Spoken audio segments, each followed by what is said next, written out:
where everything is awesome and we talk about awesome things. Well, what are we talking about today that is so awesome? It is none other than detective movies, more specifically, the detective movies that we watched for the January Casual Challenge. Every year I have a casual challenge, and that is what this was to begin with. But of course, it doesn't have to follow these categories since it's casual. So if you just perchance have anything that is your particular favorite, please be sure to go ahead and contribute. Well, today, guess who we have once again, all the way from the north, the Viking himself, Steve Kenobi. Hi. Hello. How's the future? Well, the weathercast says it feels like minus 13 Celsius. So, yeah. I'm not sure how. I'll have a look. Minus 13 C2F. Yep. Let's have a look. 8.6. Yikes. That's what it feels like up here. But Well- thankfully, I have an inner warmth, which is the forge called my hatred. So it's keeping me warm. So I'm at a steady 80% hatred this week. And the cold doesn't bother me. Oh, well, that's great. The cold doesn't bother Steve at all, anyways, because of his hatred. I like it that it's 80% hatred. So that must be 20% happiness. No. It's 20% neutral. Gotcha. Well, you know who's not neutral. It is the polar bear himself, Snortopoopus Cooper. And yes, he is one of my newest members. Thank you for becoming a member of my channel. You are now a muser of House Rose. Congratulations. Thank you for being here and thank you for supporting my channel.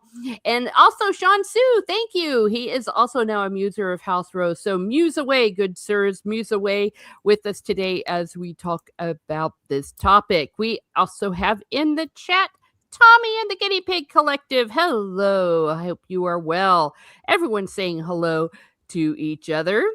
Snortopoopa says minus 13 Celsius bathing suit weather. Well, yes, if you're used to being in the North Pole, that is the case. Shansu says it was minus 8 Celsius here yesterday. Not sure what the wind chill was. My goodness gracious. Florida, yes, it was 30 degrees Fahrenheit down here in Southwest Florida. Crazy days indeed. And for Florida, that is cold. When it gets freezing, it's bad. Yeah. My mom. No, I was out hiking today in an open jacket wearing a t-shirt. So no, Tommy. No, it's not crazy.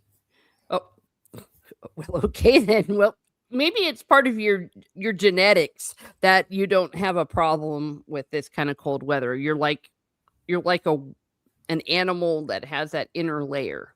Well, it's no, it's very outer. There's a bit of a belly, but Oh, but no, I have problems when it gets too warm. So it's just the opposite. Oh, well, there you go. Well, then you would not like Florida or Texas for sure when we get well over 100 here. Indeed, it's abnormal. Yeah. And when things get crazy, you see, a lot of people do not know how to drive in this weather and they don't know how to, like, the infrastructure is not built for it. So, absolutely. Well, you guys don't have, when you guys get a driver's license, you just have to drive around a few blocks, right? Correct. Yeah, here we have to go through. You have to pass the, driving on an icy surface test, Yikes. driving long distances, and driving in the dark, and the regular one. We should do that. That You would probably should, especially the cold, thing. Yeah, because people really do drive very unsafely around here. Now, that's a good idea. Well, they'll never do it though, but I wish they did. So definitely, yeah, they don't screw around over there when it comes to driving.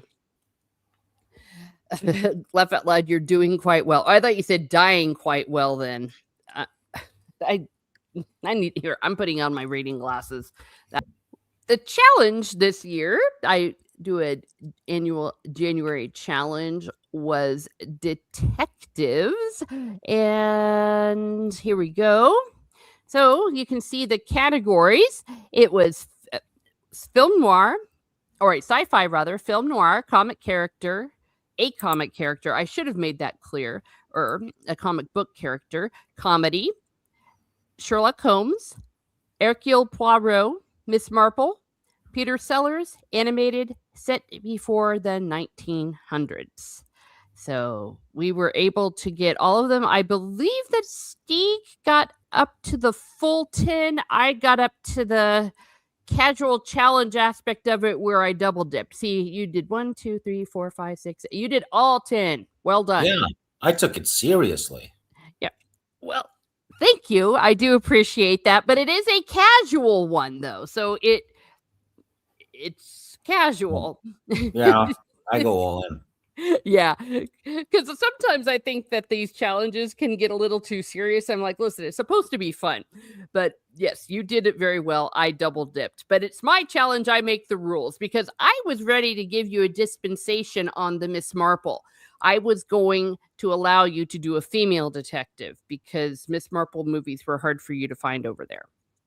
I did find one, Mhm. but it was like it was made for TV though, and it Yes. was from 2005, I think. Correct. Yeah. So technically, it's still a movie if it's a made-for-TV movie. Yeah. Yeah. And now the cover on this is incorrect for the one that you Yes. watched. Yeah, the It was the 2005. only one I found on that site. Yeah.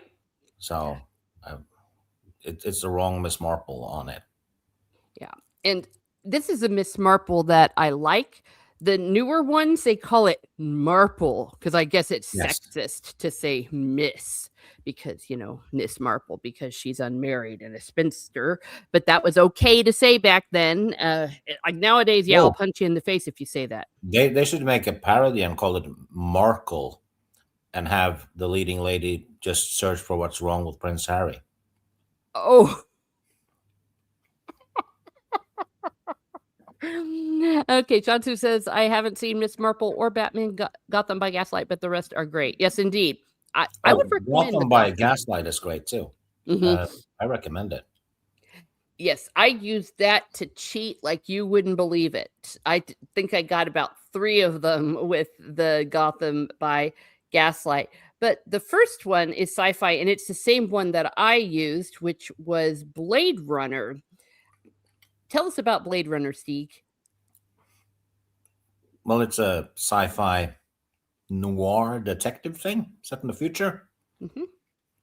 Harrison Ford has to track down.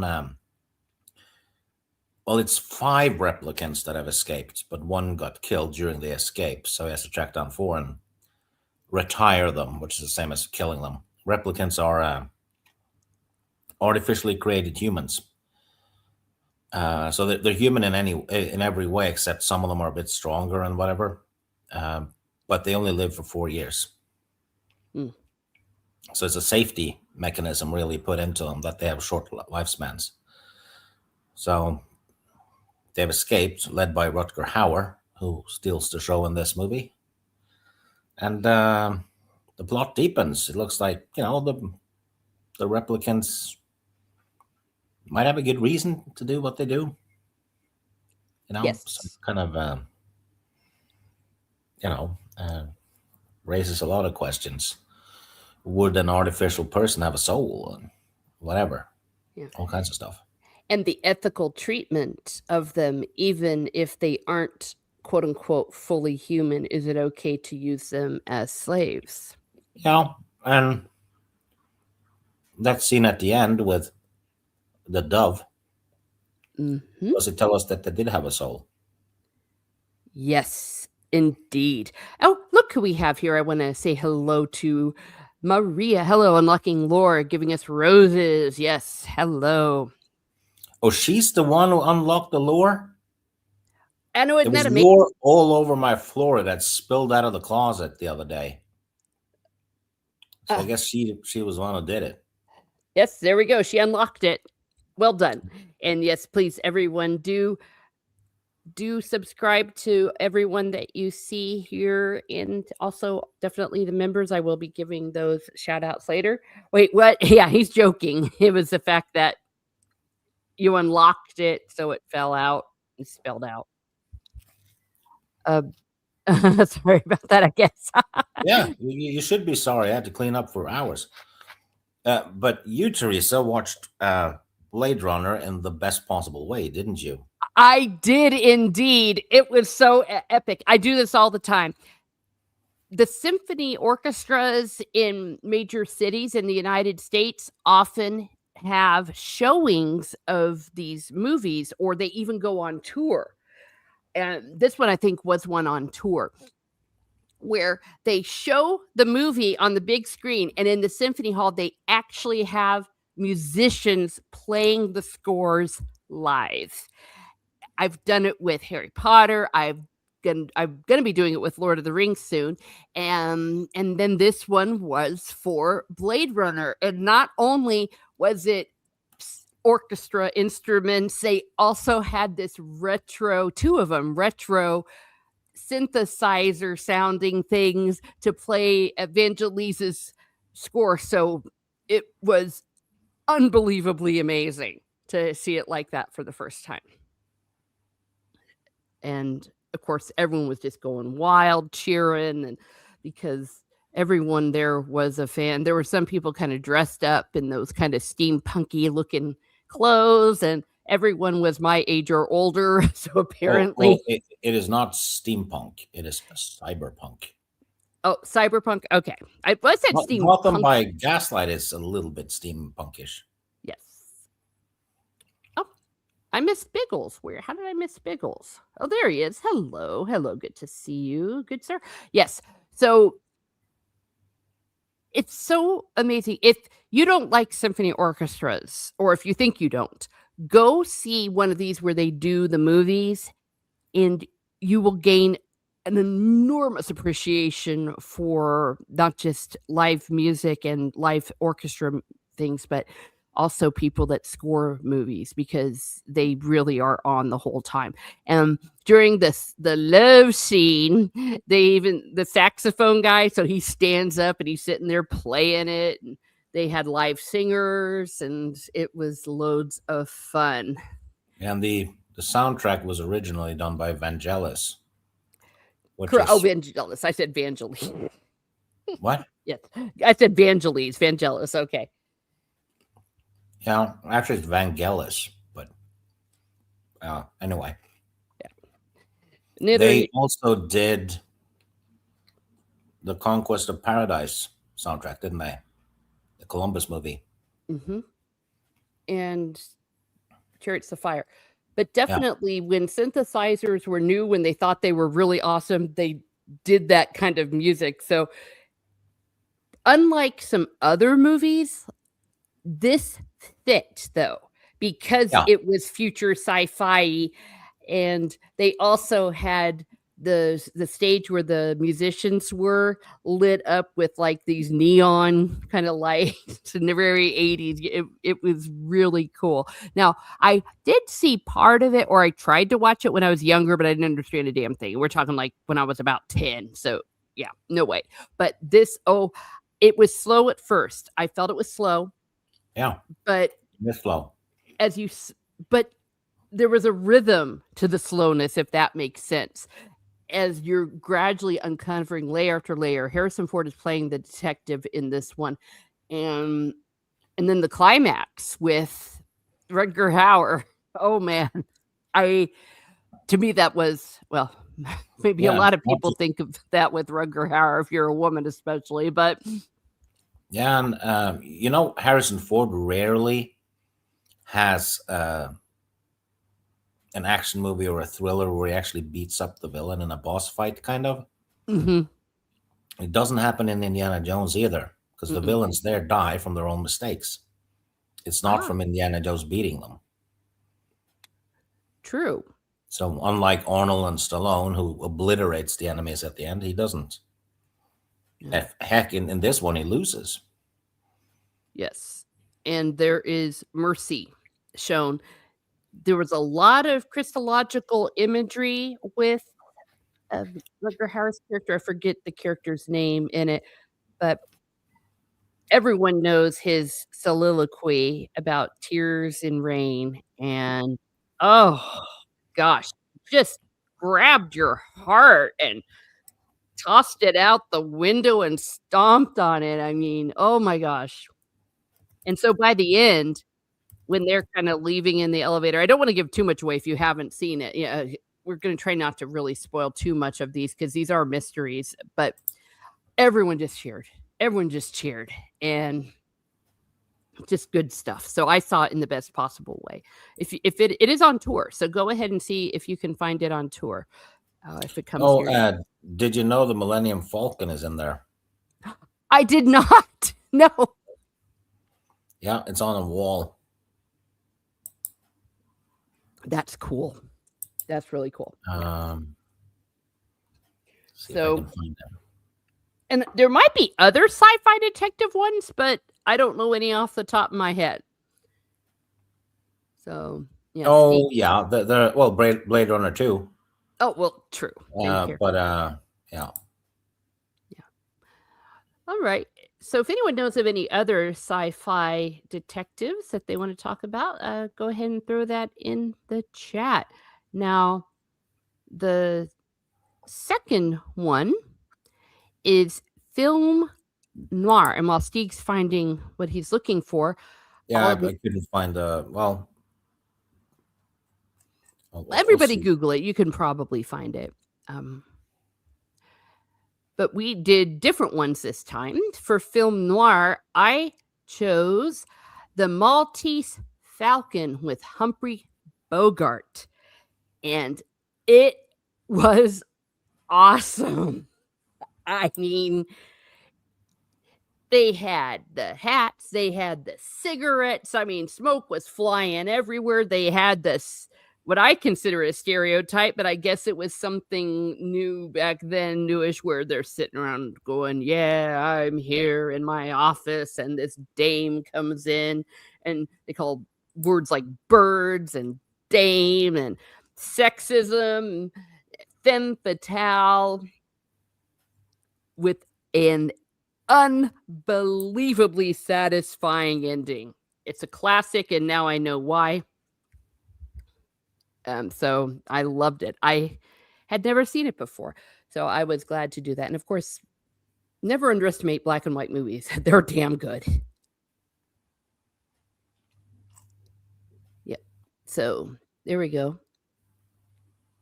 Actually, Steve, to answer your question, yes. It counts because this is a casual challenge. There was a cartoon show, Sherlock Holmes of the 22nd century. Yes, that counts as sci-fi. And Sherlock Holmes is a detective. Yeah. Yeah. Mm-hmm.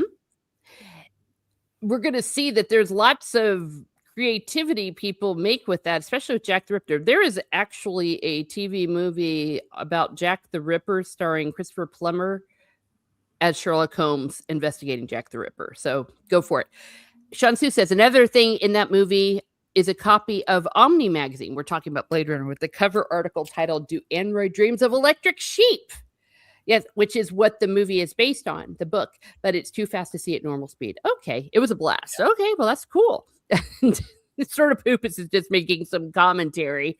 Any Poirot movie not starring Branagh, pretty much true. We're going to get to that, I think. I actually did one with Branagh.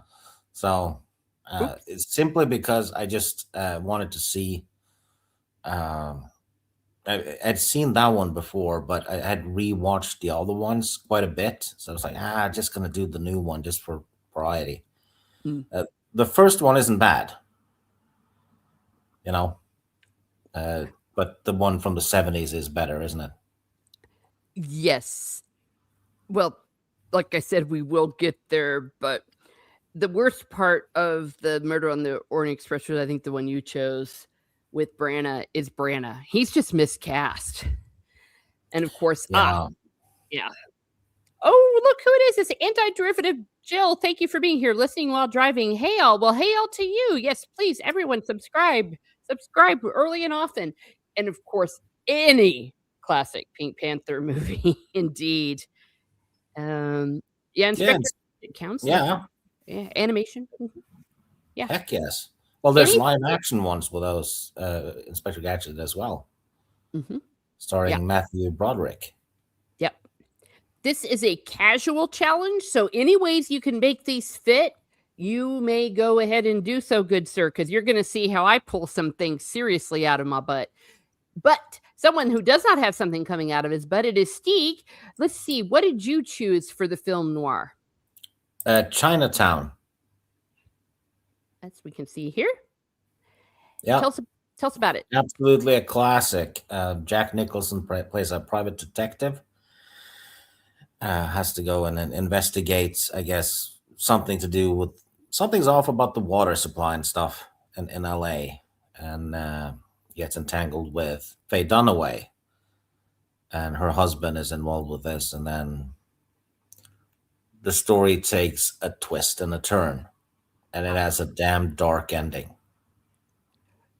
I can't really spoil it, can I? No, but yes. When I watched it with a friend in high school for the first time on VHS, I turned to her, I said, "Real what? What the heck was that?" I was like, "That is the worst ending, best worst ending ever." She was like, that's "Yeah." an evil ending. But this is a 10 out of 10 movie, though. Mm-hmm. Yeah. And sadly, a realistic movie, because I'm sure there are endings like that more often than not when you are dealing with things that happen, well, in Chinatown and other places. Yeah. 10 well, I'd give both the movies 10 out of 10s. Blade Runner and Chinatown. Yeah. Because they do exactly what they're trying to do in the best possible way. Mm. So. Yep. I would say the same about the Maltese Falcon. Definitely a 10 out of 10. Oh, heck yes. Get Smart, the original TV show or the movie. I've not seen that. So, isn't Get Smart has The Rock in it? Let me see. I don't. There was a movie and a TV show. I think I remember the TV show. Get Smart, Saving the World and Loving It. Oh, is that the? Oh, so that's for the comedy, I think. Okay, there is a. It's a 1980. Wait, 65 movie? No. Let me get my glasses on. There's one from 2008. Okay, there's the 2008 comedy film. Okay, yep, it is a comedy. So yeah, that would work for comedy. Absolutely, it would. Yes, the movie does. Yes, indeed.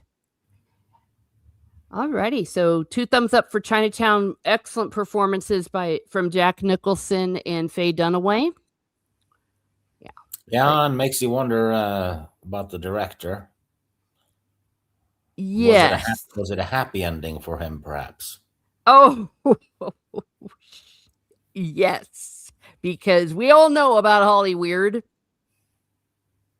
All right, now, comic character. There was some confusion here. This is where I should have said comic book character, because it could sound like a comic, like a funny character. But this is for a comic book character. And Steeg chose for this one Dick Tracy, the ultimate detective. Yeah, Warren Beatty had Madonna in there as well, and Al Pacino was in it, and the late Catherine O'Hara played the character as well. Hard to recognize some of them though because of all the makeup, but it was made very cartoony. And I have a sneaking suspicion that the Michael Keaton Batman movie opened the door for this, because it is very Tim Burton-ish. Yeah. Especially in the way you see the city, because it's basically artwork when you see the city, the far up shots and stuff. Yes. You could definitely do if you watch Batman 89 and then that one as do a double feature. This is more goofy though. It doesn't take itself too seriously, but it's fun enough. I wouldn't say it's I'd give it a 6, I think. 10. Yeah, wasn't a great movie. Yeah, it's not Okay. great, but it's entertaining, and it's definitely something to put on if you just want to relax and shut your brain off, you know. Mm-hmm. But yeah, Yeah. but Well. like I said, it is very cartoony, and sometimes the cartooniness kind of distracts from Mm-hmm. the story if it's too over the top or something. Mm-hmm. Yeah. Oh, Biggles, yeah, Batman, and Any Batman. Hmm. yeah, And the Adventures of Tintin. he, maybe not He's a all of them dog, are. isn't he? No, Tintin's a guy, Oh, why did I Mm. think he was a dog? but Never mind. Is he comic some book? of the Tintin ones are invested, or well, he isn't a detective, is he? I don't think he is. I don't But know. But you know what? Even if he isn't, who cares? It's a casual challenge. So yeah, definitely Batman. Yeah, and Batman is my choice. This is where I triple dipped. Oh, you're thinking of Rin Tin Tin. yeah, Tintin's it's a Belgian comic book. Peter Jackson and Spielberg got together and made an animated movie out of one of the comic books. Ah, so there we are. Yeah, yeah, So that would count for animated and for the comic book character. Um, yeah, mine was Batman to, and I chose the movie I watched. This is where I triple dipped. I used Batman Gotham by Gaslight. Now we're not going to go into detail about that one until we get to no, maybe we the. can just do it We now. can just do it now. Okay, let's do it. Yeah. So Batman Gotham by Gaslight was really cool. It was fan fiction in the best sense of the word. It was a Jack the Ripper story using the characters from Batman if they lived in the 1890s in Arkham.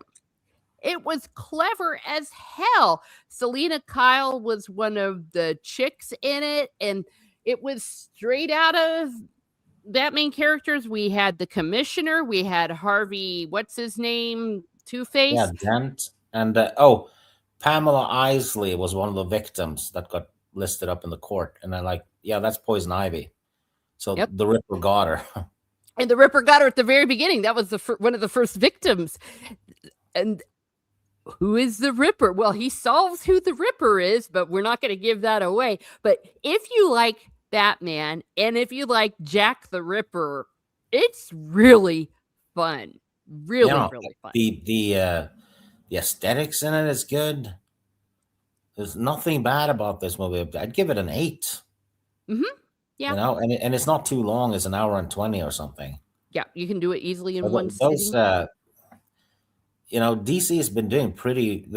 In my opinion, they've been doing better with the animated stuff than the live action. True. Yeah. Yeah, so that's fun. I think I use this to count as my animated, my detective, and my set before the 1900s. Yeah, But then Sherlock Holmes counts for that too, though.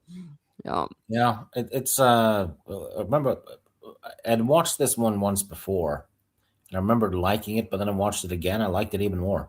Mm-hmm. Loads of. And Batman isn't like, if you fight Batman, you're gonna lose big time. Not in this. Mm-mm. He's not as he almost loses a few times. Yes. It's so cool too because it answers what the Batcave would be like if it was in the 19th century. It was exactly scientifically correct. Also, I believe Selena Kyle was voiced by Jennifer Carpenter from It, Dexter, mm-hmm. and couldn't tell it was her. No, very good job. Yes, yes, do check it out, Sean Sue. It was I I think HBO has the right to the DC stuff currently. yeah, I think you I might be think able all to the find it animated there. stuff is there. Yeah, you might find it there or definitely find it on Prime. Yeah. So there we go. And what was the next category? Oh, comedy. Now, oh wait, before we go into comedy, I didn't watch this, but a lot of people have talked about us doing the Great Mouse Detective, which, of course, I mean, come on, it has detective in the title. So that Great Mouse Detective is one. But for comedy, I chose Murder by Death, written by Neil Simon, with an unbelievable, absolutely unbelievable cast. It was insane. It had Alec Guinness, it had Maggie Smith, it had, oh gosh, it just went out of my Peter brain. Falk and Peter Sellers. Yeah, Peter Falk, Peter Sellers. Yes, I double dipped on this, Peter Sellers and comedy. It had David Niven. David Niven. Yes, David Niven. It had Truman Capote in something of a cameo role. It had that chick from not Saving Private Benjamin. It was Eileen Brennan, and the one from those 70s comedies. I forget her name too, but everyone on there, you knew who they were. It was crazy cast and very quirky. It took a while to get used to the humor. It was slapsticky, it was weird, but you did find yourself laughing. It's not a spoiler to say Alec Guinness stole the entire show. It starts off, you see him as a blind butler, and it was every politically incorrect joke you can think of about a butler who's blind. He killed it. I've never seen him do that kind of a role, and it was a lot of physical comedy. It was hilarious. I think I'm not sure if I've watched all of it. I don't think so. Oh, I think I just watched bits of it. So I'm gonna have to get it watched this year. yes, do it because the ending is a little wild, a little trippy, but the performances are killer. So I would highly recommend it. And Peter Sellers, oh gosh, his character is the most politically incorrect character you will ever see. Yes, Ben Simum. Yes, you're right. That was his role. His character Yeah, was Ben Simum. and And there was Peter lots. Sellers as an Asian who Yes, looks like he's right off the rice field. Really? it was the absolute, absolutely worst version of Asian face you will ever see. I'm surprised that they haven't like erased it from existence. So yes, if you get offended by that kind of thing, you will be incredibly offended. Every stereotype you can think of. Yes, Cow on Wall says. Yes, you've seen this. I mean, it's terrible, but yes, it is incredibly funny. Yeah, Biggles is talking about Holmes and Watson's. Yeah, that would count as a comedy. Sherlock Holmes and set before the 1900s. So there you go. Yes. Yeah. Basically, if it's a comedy with detectives Yep. and the It lead, counts. there you Yeah. go. Yeah, that's a good one. Yeah, it's for comedy. Now, what did you choose for comedy? Um, I rewatched the new Oh, here we go. Naked Naked. Gun. Mhm. It was not as good on the second viewing. I liked it more the first time, but then when I watched it again, it was like there was way more slapstick and stuff than there was in the originals, because the originals were more like say stupid shit with sincerity. Mhm. You know, this one took it too far quite a bit, but it's still not terrible. The best part of it was probably Liam Neeson. Oh, yes. He was a revelation. I did not think I was going to like it as much as I did. Um, But there were some parts that I laughed so hard my ribs were hurting. I mean, it was crazy. yeah, I have to admit I was skeptical when I saw Liam Neeson had been cast in this, because I was like, you can't top Leslie Nielsen, so why do it? But he didn't top Leslie Nielsen, but he made a decent effort for sure. Yeah. You know, he didn't he didn't screw up. No. but he still fell short of Liam of Leslie Nielsen. Yeah, Actually, they have the same initials, don't they? they do indeed.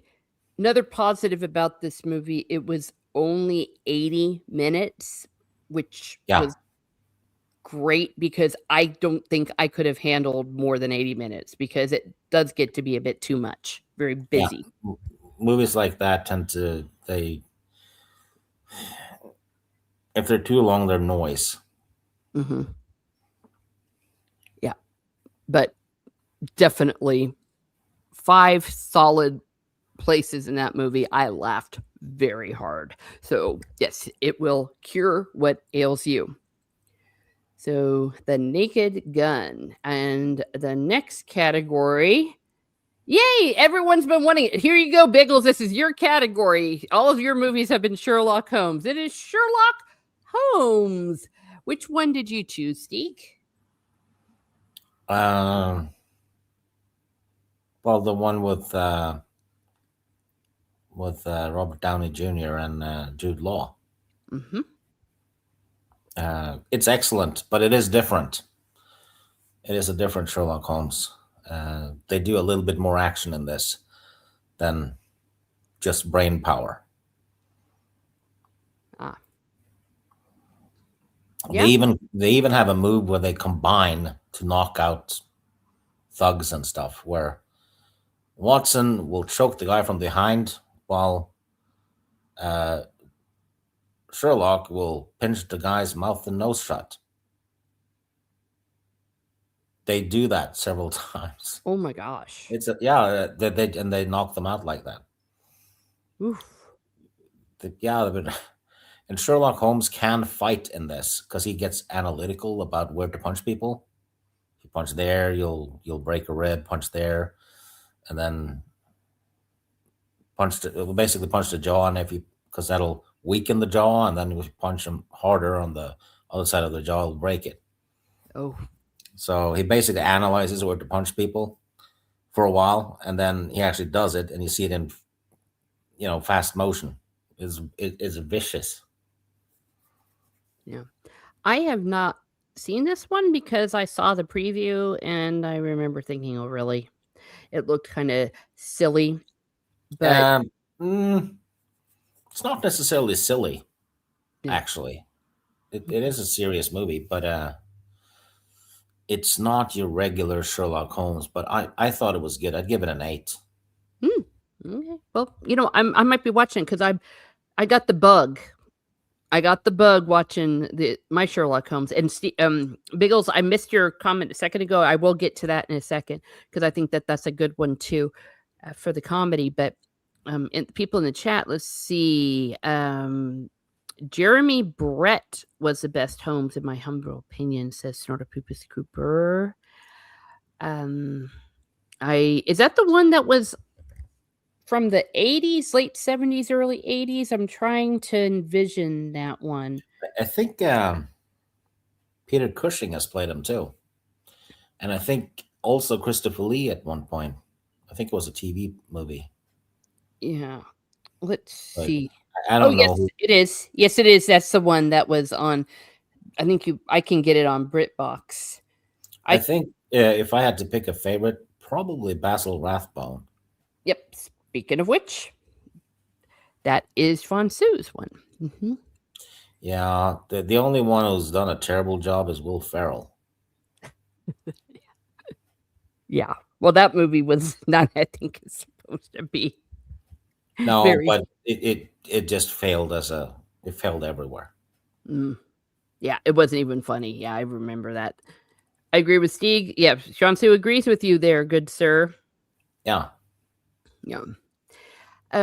Speaking of Basil Rathbone, that's the one I chose. I chose the Hound of the Baskerville with him, and I would agree. I think that he was Sherlock Holmes to a T. The movie was really, really entertaining. I've never seen his rendition of Sherlock Holmes before, so I really enjoyed it. I mean, 2 thumbs up for the older movies. I did not figure it out either until the end. I was always thinking one who should have gotten the chance to play Sherlock Holmes would be Timothy Dalton. Ooh, yes. I would accept that. Well, I would accept Timothy Dalton doing anything, though. So that's a whole other story. But yes, the Hound of the Baskervilles, where there's allegedly this demon dog just eating up this ancestry, like the people from this line that started back in the 1600s. But of course, it's not a demon dog. There is somebody behind it. And you'll never guess who. Or maybe you will. I've seen the one with Cushing and Christopher Lee. Ah, I bet you that's pretty good too. Peter Cushing's awesome. Yeah. As Sherlock Holmes. He's awesome in everything. Gosh darn it. Yeah, that's something else. I could have maybe done the whole challenge just being watched different kinds of Sherlock Holmes movies. The Sort of Poopus says Rathbone's Hound of the Baskervilles is the best of his movies actually set in Victorian times. Yes, that is correct, because they did some really weird ones with him set in World War II. So that's definitely not Sherlock Holmes's territory. Oh, well, you know what? If you enjoy the Owen Wilson was a good Sherlock Holmes if you get the joke. Okay. Yeah, he calls himself Sherlock in a movie, didn't he? Yes. Okay. Well, there we go. That definitely counts. Yeah. So please do if you haven't watched that or just any Sherlock Holmes. We love Sherlock Holmes here at Miss Smart Muses. And originally, the one with Benedict Cumberbatch was pretty cool until it wasn't. It got too proud of itself. I think. Yeah. Yeah. The first few were not. Cumberbatch is a twat anyway. Yeah. I call him Cumber Bitch. Oh dear. Yeah. So there it is. Now, I said I would go back to this before we went on to our next one. Biggles talked about Beverly Hills Cop. That would definitely count as a comedy detective story. Yeah. And for that matter, wouldn't Lethal Weapon? Well, it depends where you draw the line with detective. Well, weren't they detectives? Yeah, but they didn't really detect that much, did they? Because they basically just ended up talking to someone who was about to spill the beans, and then the villains started hunting them. That's true.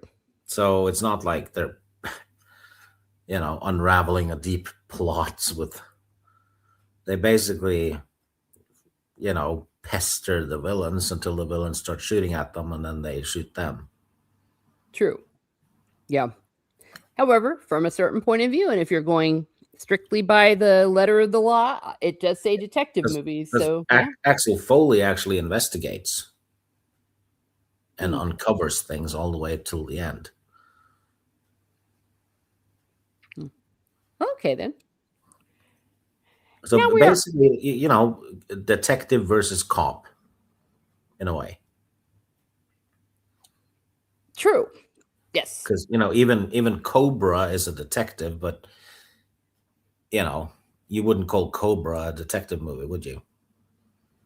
Because he shoots everyone with a machine gun. Yeah, that's one way to solve a mystery. Yeah. But I will accept either interpretation. Jackie Chan movies could count too. Mm-hmm. Yeah, he investigates in a lot of them. Lots of investigation going on. All right. Well, number 6 is Hercule Poirot, who I love more than anything on this earth. And my Hercule Poirot for all time will be David Suchet. He was the best. He did every single story. He did it for 30 years. He embodied Hercule Poirot, and I love him. So he's absolutely the best one, no question about it. Yeah. But then again, he got to do it the most too. True. I chose one of them. I've seen them all 1,000 times, but the one I chose for this were the ABC Murders, which I love. It's a serial killer story almost, which is very different from from Hercule Poirot's stories, there is an individual who is using the ABC, because I guess at the time there was something called the ABC, which was the train schedule that people used to buy. It was called the ABCs. And so he would choose somebody in a town that started with A, with a name that started with A, to kill. He would let Hercule Poirot know about this. He got a letter saying, hey, it's going to be A and A.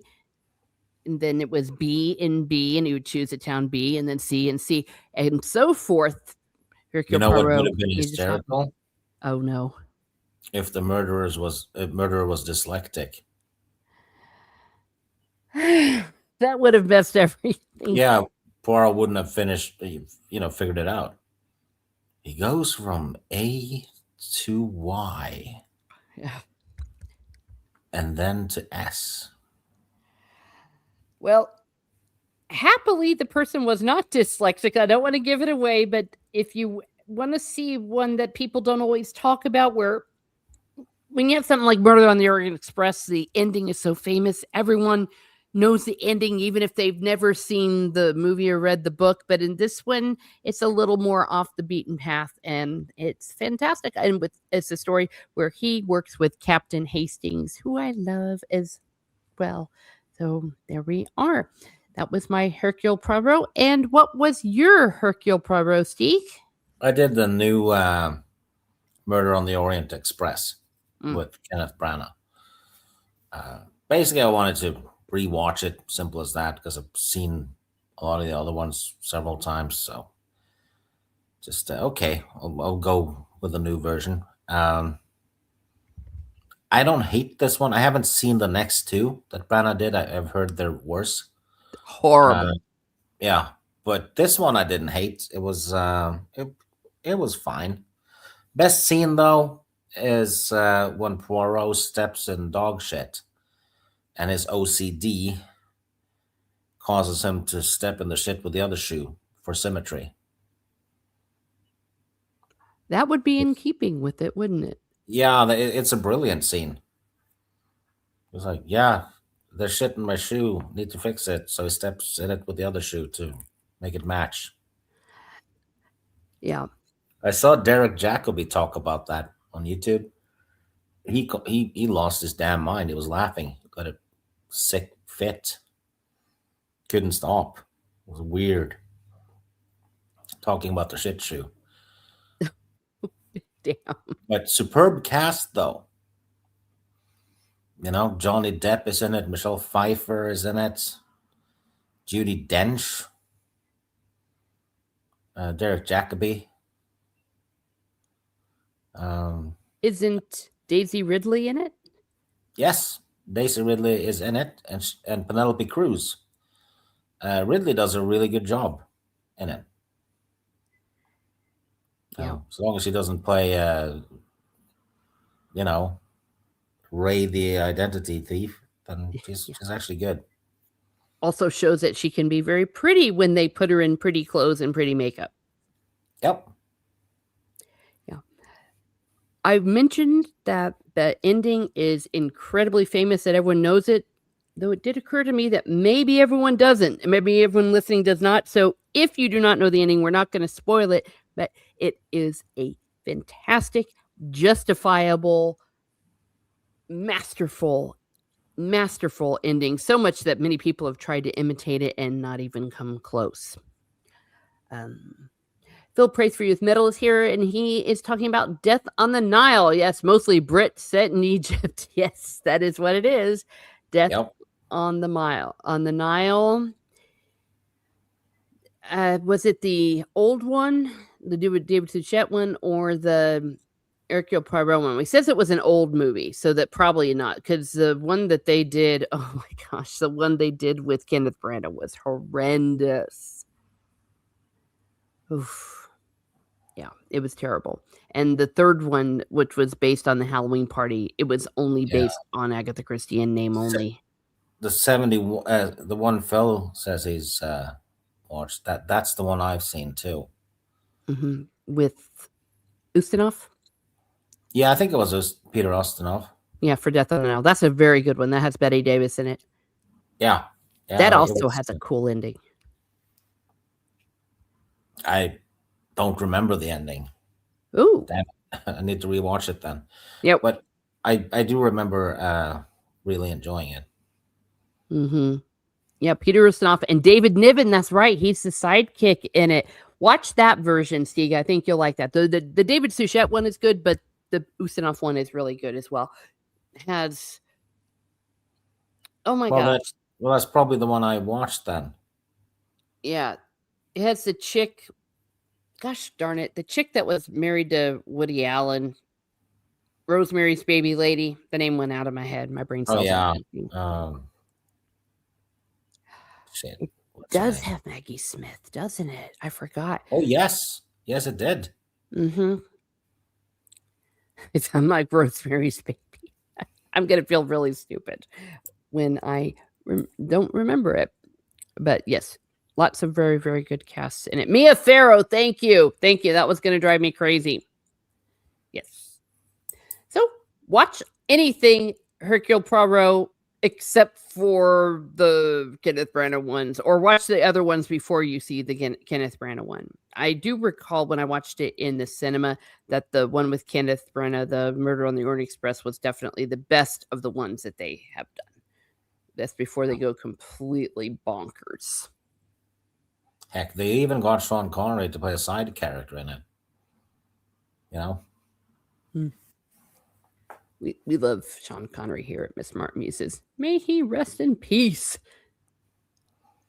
So, oops, where's I think it is. Yes, it is Miss Marple. That is the next one. The Miss Marple I chose was a classic Miss Marple, the one that's on Steeg's picture, but that's not the version he watched. He watched A Murder's Announced. I watched The Body in the Library rewatched because I have seen all of the Miss Marples several times. These are the ones that I like. The one, I forget the name of this actress. There was something really cool back in the day where there was an event and she showed up dressed as Miss Marple, David Suchet as Hercule Poirot, and they met and like did this little skit where they talked to each other around a train station. It was amazing. To me, she is the best Miss Marple, at least of modern times. They are very faithful. These versions are slow. They're slower than the Marple ones, but they're faithful because a lot of the modern Marple ones, first of all, they're too proud to be Miss Marple, but also they change the endings in many cases and throw in, of course, a whole bunch of representation that is not in the original work, and they change the character of Miss Marple. Miss Marple is a single woman who likes to knit, living in a little town, and that's it. That's the end of her story. There's nothing more exciting to her except for the fact that sitting around, listening to gossip, observing, well, what does that do? That makes her the best detective ever when murder comes calling because she is able to solve what even the other detectives in the story are unable to solve because of her powers of observation. And people, whenever they see her, they underestimate her. Oh, just this little old lady. What does she know? Sitting there with her knitting, drinking her tea while she's sharp as a nail. And The Body in the Library is exactly what it sounds like. Some folks wake up and there's a body in the library. And it just goes from there. So that was mine. And what was your Stieg? It was Murder Announced. That's A the one I murder. watched. A murder is announced. Yeah, Murder is Announced. Um, well, people start dying in the house, and someone's done it, and she figures out who it is. And I figured out who it was right away. Oh, you did? Yeah, Oh, damn. because Well done. there was Miss Marple there, and then there was an actress who's very famous in England, and then a bunch of not so famous ones. So I'm like, okay, they probably cast the famous one as the killer, Oh. and I did, and I was right. Nope.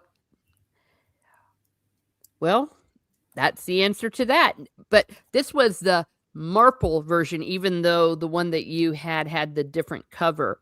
So this was a more recent one. It had Sienna Gilroy in there, Hmm? who was in a lot of movies for a while. She's pretty good, and it had what's his name, Robert Pugh, whom you might remember as Craster on Game of Thrones, and he sounded almost the same in this. Oh, But he was it, best. I can't really spoil it. But there's two people get shot, one survives, kind of, and then there's some inheritance plot going on. Yeah. So someone seeks to benefit from certain people croaking. Yeah, there's always so many layers to Agatha Christie. Yes, Snortopupus is right. Angela Lansbury was in that movie. Hmm. She also played Miss Marple in The Mirror Cracked from Side to Side, a TV movie with her in it. So, yeah. She made the rounds. So, watch the Miss Marple. It'll make you very happy. Fair warning, though, the older Miss Marple, I was watching it doing a puzzle while I was sitting with my sister while she was recovering. And it put both of us to sleep because it was so relaxing. It was so slow and such a slow burn. And they had this little classical music and these British countrysides and tea. And suddenly, next thing you know, you're asleep. But there's something about English people and murder mysteries, isn't it? yeah, they just go around and killed each other all the time. Yeah, but there's so many. You have Marple, Sherlock Holmes, and Poirot, and you also have the Midsummer Murders, which lasted for like a decade, if not more. Yeah, makes you wonder what the population of that town is now. You're right. Like, Everyone's just they dead. should have done a spoof on the last episode. That someone gets killed and there's only one person left in town. So they know it's the other rest, person that did it. Yeah, the rest got killed off in the other 110 episodes. There you go. So just go, yeah, it has to be you. The guy goes, damn it. How did you know? You're the only one here. That's one way to shut up a story pretty quickly. Yeah. So, this being your first Miss Marple story, did you enjoy it? Did you enjoy? I've seen Miss Marple before. Oh, my on fault. TV. Yeah, the 80s show. Mm. I think it was during the 80s. Yes. I just thought it was about the same as Poirot, but I liked Poirot a little bit more. Yep. But I never hated Miss Marple or anything. It was good. Yeah. It's hard to beat Hercule Poirot, let's just be honest. He is the world's greatest detective. Also, Inspector Morse was another one. Mm. And I think there wasn't there one with Ian McShane as well? Yes. If you want to go back to the Middle Ages, there is Derek Jacobi's character, Brother Cadfael. Even in monasteries, they were killing people. There's another one with Christopher Lambert. He's investigating. It's a medieval thing, 1600s maybe. Oh, I might have to look that up. I love those ones. All right. And then the next one, I believe this was Peter Sellers. Yes. So probably the most obvious one for Peter Sellers is any of the Black Panther ones. Which one did you Pink choose? Panther. Oh, Pink Panther. Oh, did I say Black Panther? No, Black Panther is probably going to be some upcoming remake. Oh, gosh. Oh, no. Oh, no. Yeah, this is the third one, the Return of the Pink Panther, which in my opinion is where they start getting great. I don't consider the first two to be great. They're funny and they're fine, but 3, 4, and 5 is where they shine. Okay. And someone has stolen the Pink Panther, which is a diamond or a gemstone. Yeah, it's a diamond. And a famous thief is suspected in having done it. He hasn't done it. So he's investigating as well, played by Christopher Plummer. And Peter Sellers, playing Chief Inspector Clouseau. Actually, I think he's just Inspector Clouseau at this point. Has to investigate, and he's bumbling through it. And he doesn't solve it. It solves itself with him being nearby. And he, of course, gets the credit. But this one is fantastic. This is comedy gold. And yeah, especially every time he tries to use a disguise, and try to trick the girlfriend of the thief, right? She can tell right away that is him. She knows it, and she's like trying not to laugh and stuff, almost breaking the fourth wall. But she's like, as soon as he shows up in one of his dumbass costumes, and yeah, she knows it's him. Yeah. I don't know how a lot of people just don't die laughing when they're making these things. They're so funny. Oh, look at the bloopers. They crazy. Yeah, they almost die. And this is racist because Peter Sellers is not politically correct towards Kato, his Asian butler. Oh no. Yeah, there's a bomb goes off and Kato's injured, and Clouseau goes, yeah, they nearly blew his yellow skin off. Stuff like that. This it's so casual, and nobody reacts to it. Wow. Yeah. Well, okay, so everyone watch this one for sure. Dag nabbit. Yeah, there's like not a hint of political correctness, and Clouseau's definitely racist. Yeah.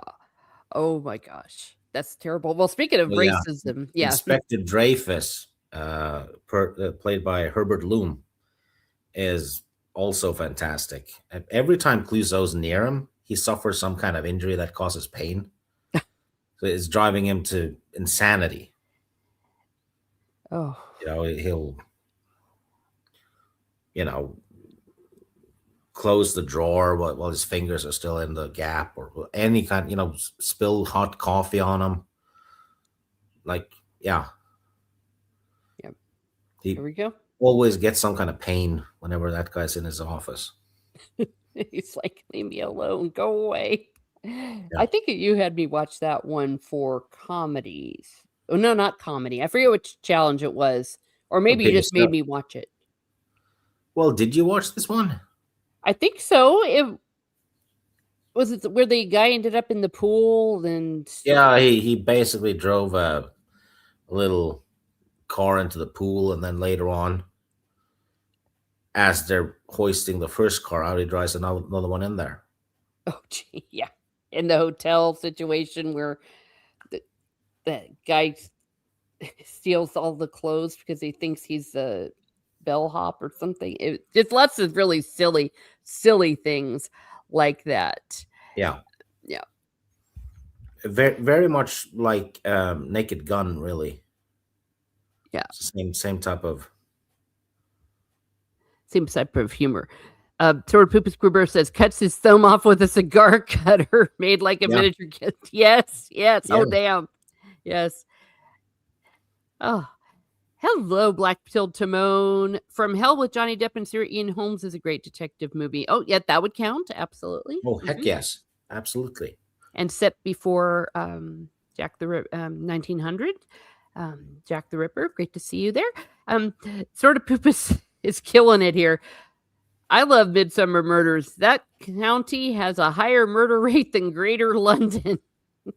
Oh, heck. It's on par with Chicago and Detroit. Or worse. Yeah. And then referring to what I was talking about with Miss Marple. Now, Smithers, a dead body in the garden is no reason to interrupt my tea and crumpets. Yep. It is close to that, the opening with the whole body in the library thing. I was even asking my sister, is this supposed to be comedy? Because they're like, so there's a body in the library. So that's great.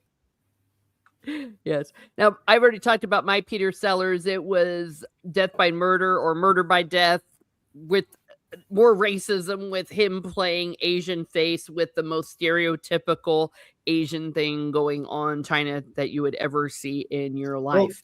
the thing is, it was funny. It wasn't there to insult. Yeah. It wasn't mean spirited. No. Yeah, it definitely wasn't mean spirited. Yeah. So Nearly as bad as the fiendish plot of Dr. Fu Manchu. Oh my gosh. I've not heard of that, but that sounds pretty bad too. Yeah. oh yeah. A different time. Nowadays, that would not go over at all, even if it was humor. Robert Downey Jr. got away with it. Because he played a white man pretending to be someone pretending to be a black man or whatever it was. And Tropic Thunder. Yes. Now, some stand-up comics still get away with it, and I appreciate it. It's crazy. I think it's loosening a bit now. Yeah. I think so. Because the pendulum is swinging the other way. People just got so sick of it. It's like, okay, sometimes you just need to laugh. I understand painful histories, but you know what? You got to laugh. Like sexism, yeah, there's some sexist things. Yes, I'm a woman. I should be insulted, but you know what? Sometimes you got to laugh. Catholic things. Sometimes you got to laugh and not just be so uptight. Though they're... Yeah, there has been movies where a black character, white-faced, to disguise himself as a white person. That's equally hilarious. Mm-hmm. And Yeah. it wasn't mean-spirited. No. It was just fun. Yeah. Yeah, I agree about Seven. That was crazy though. That was dark. Oh, heck yes. Seven's a masterpiece. And I guess Silence of the Lambs.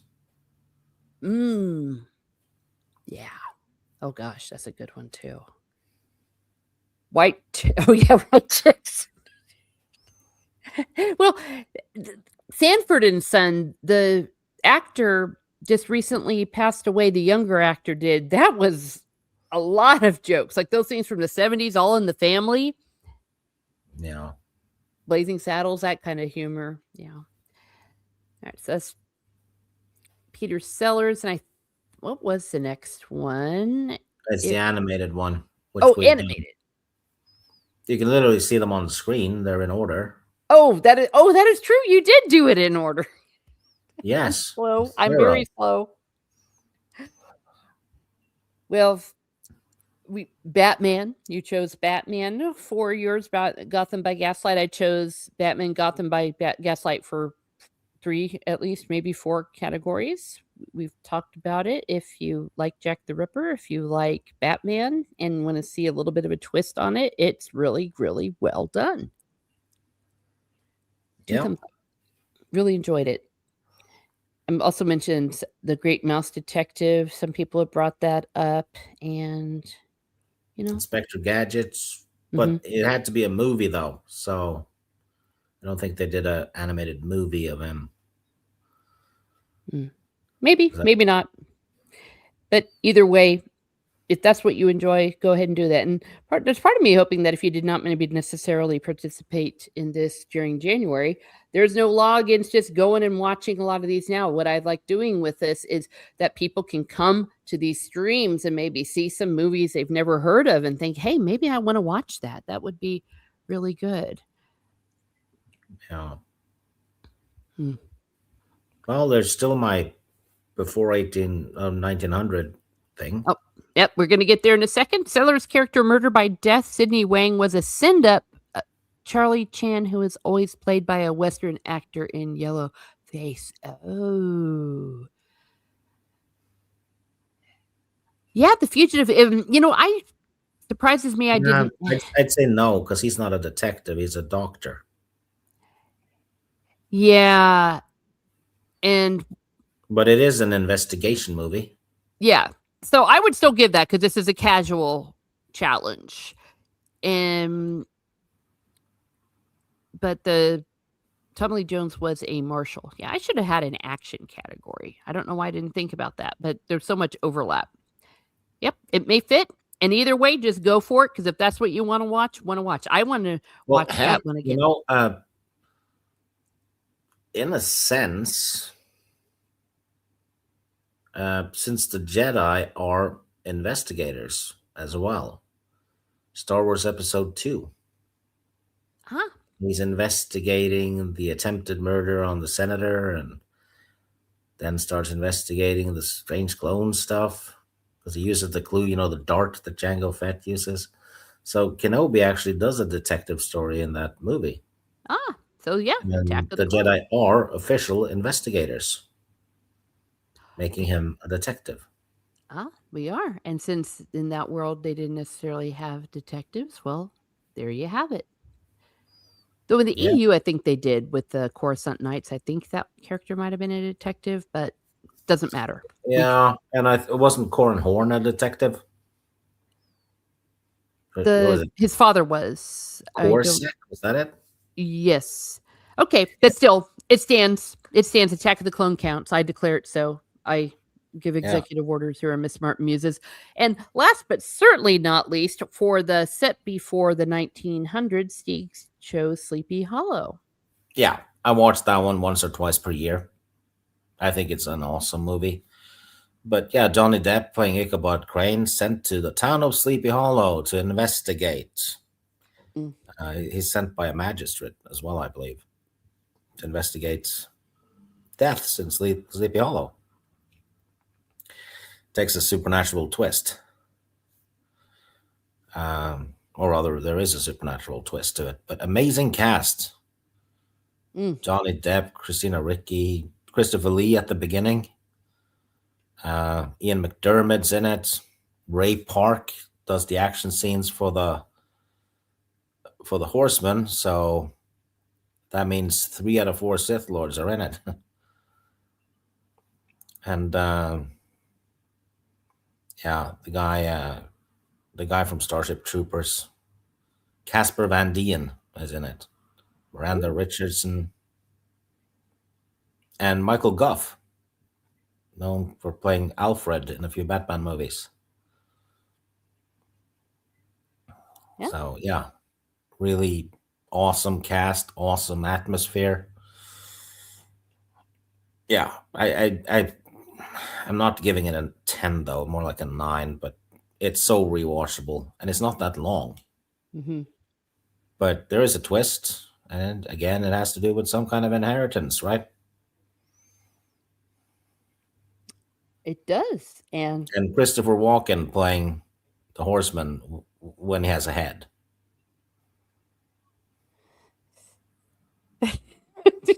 when he has a head until he doesn't. Yes. Yeah. I haven't seen this one in a very long time. I need to rewatch it. Oh, this is well, it's perfect for Halloween. It even has pumpkins in it. Yes. I should watch that come Halloween. I forget what my theme is going to be for Halloween next year. I think I'm running out of themes, but I'll find a way to. Have you done demons? Oh, that's what it was going to be. It was going to be demons because I was going to do the exorcism movies. That was it. So that would count for demons.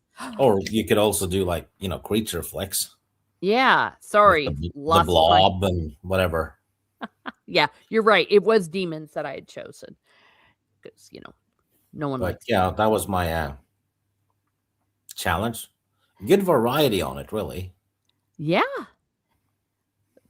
you did a great job. I think you watched a total of 10 movies. I watched a total of about 6, maybe. But hey, things happened. But I love doing this again because it's to beat the holiday blues or the post-holiday blues, and it kind of gives you something to look forward to every year. And once again, I'm hoping that everybody that is in here in the chat, that you maybe see some of these and think, dag nabbit, I need to maybe watch some of these. So, we have Blade Runner, Chinatown, Dick Tracy, Naked Gun, Sherlock Holmes, the 2008 one, Murder on the Orient Express, Miss Marple, The Murder is Announced, Pink Panther, Batman, Gotham by Gaslight, or just any Batman. Just watch Batman, Sleepy Hollow. I had the Maltese Maltese Falcon. I had Murder in the Library. All of these are just really fun to watch. Pick up your favorite detective. Like I said, these not only am I wanting to watch more of the Rathbone, even though some of them are kind of weird being in, the Yahtzee area, but I want to watch the other Sherlock Holmes. I might even watch this one. I want to watch the Christopher Plummer with Jack the Ripper. I want to watch the 1980s one. I'm going to go back now to Leather Cadfile. I'd forgotten about him. So I'm hoping maybe you all will get the same thing out of all this. And the ones that people put in the chat. I mean, watch movies. I know Steve has told me this 1,000 times, and sometimes I listen to him. And when I listen to him, he's always right. It makes you feel better. It helps with stress.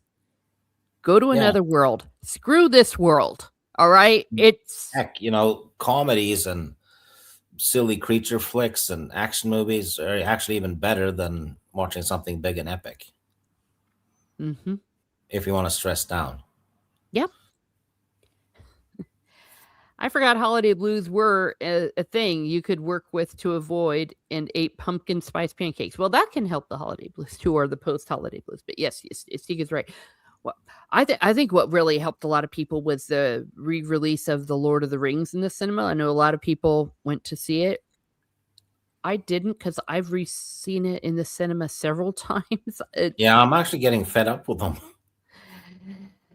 Because I watched, when they came out, I watched them many times per year, right? Yeah. And then extended, and now it's kind of once per year. Yeah. But once I'm starting Return of the King, I'm starting to feel a burnout. Yeah. Yeah, maybe fed up's the wrong word because they're good, but I know what you mean. Burnout is a better word. But I know why they did this special re-release, but all the time they're showing them in cinemas nowadays. So I was trying to figure out, what makes this special? So I did not go see them in the cinema because I was like, well, I just saw them in the cinema. Yeah.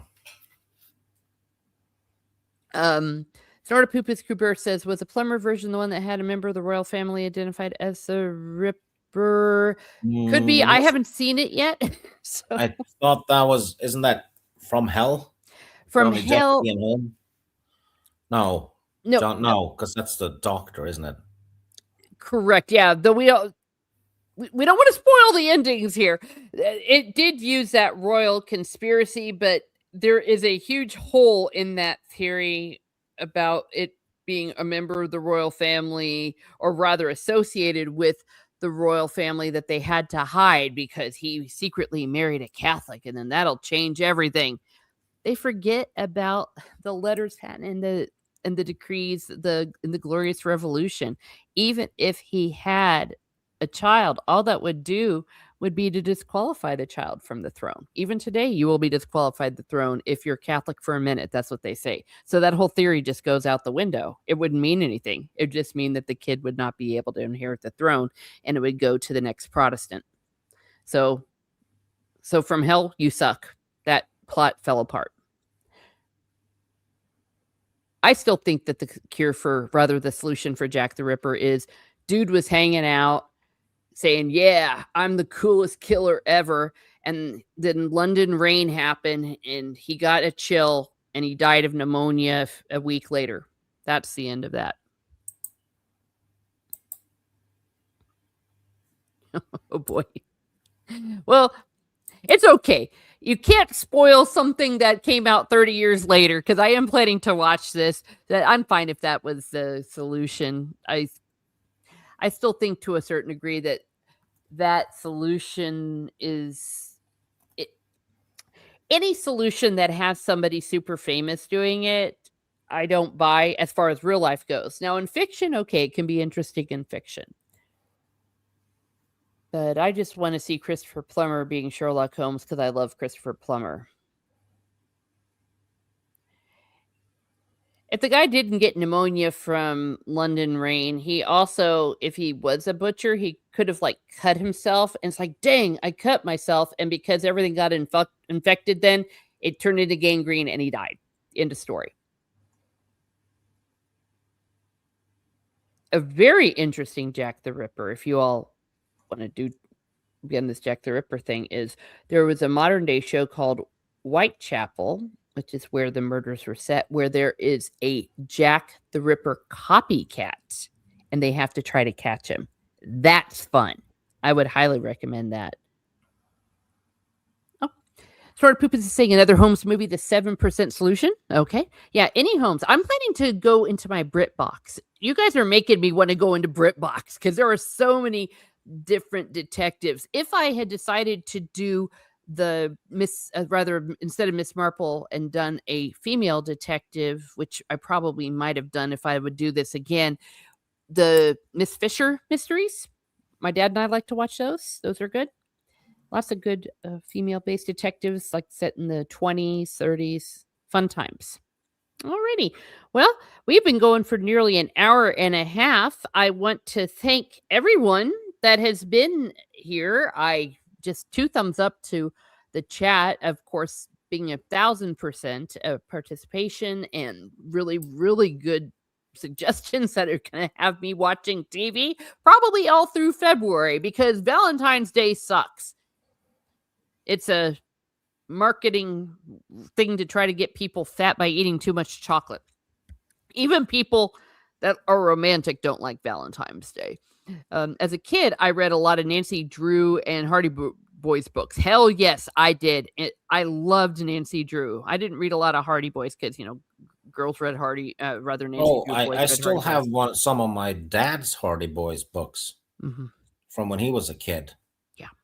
So they're treasures. Yeah, that was probably might have been the first books I read. I seem to remember Treasure Island being the first one, but it could have been I read Hardy Boys books before that. Yes. But the official one is Treasure Island. Oh, gosh, hell yeah. Take care, every human, and remember, the burr is innocent. Okay. We agree with you. Well, speaking of which, yes, we do have new members today. Sean Sue and Sort of Poops Cooper are now musers of House Rose. Thank you for being a member.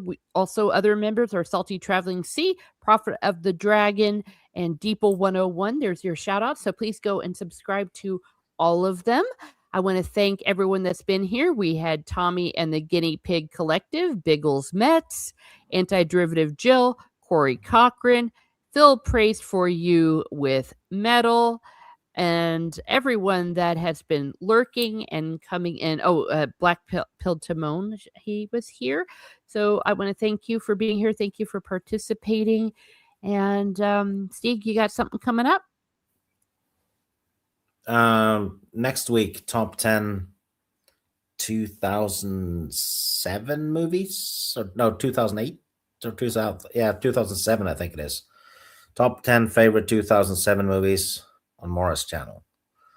That's right. Favorites, not necessarily the best. Okay. So you heard it here first. Yes, please go ahead and subscribe to Mara Jade, and we have those.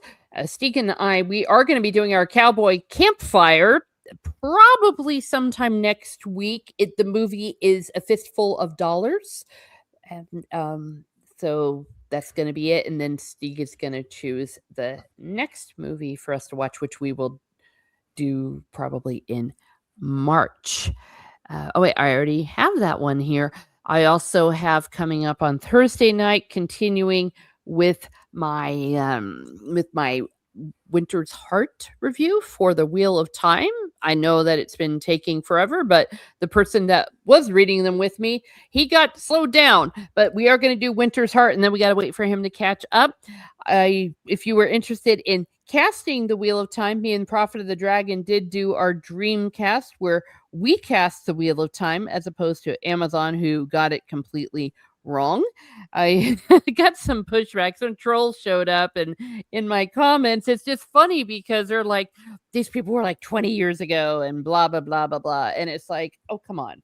You know, we're doing it. If that's the case, then Robert Jordan was wrong because he cast people from a long, long time ago for it in his head. But of course, Wheel of Time got it completely wrong. So if you like the Wheel of Time, or if you haven't read the Wheel of Time, read it. It's amazing.